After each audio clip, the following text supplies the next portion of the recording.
Good day, my name is Vivian and my student number is 252-36631. Today I am presenting my creative arts lesson titled The Secret Library under Fallen Leaf, designed for foundation phase learners.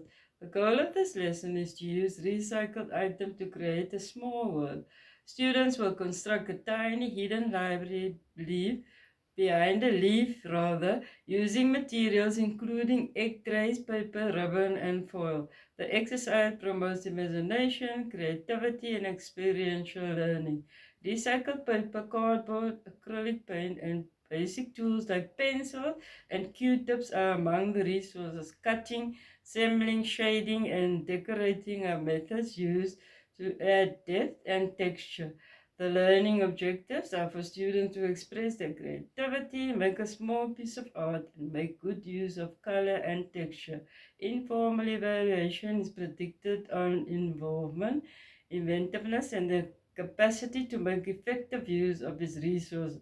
Because it makes use of basic, safe materials and permits flexible creativity, this activity is suitable for the foundation phase learner. All students can study it because it doesn't demand sophisticated skills.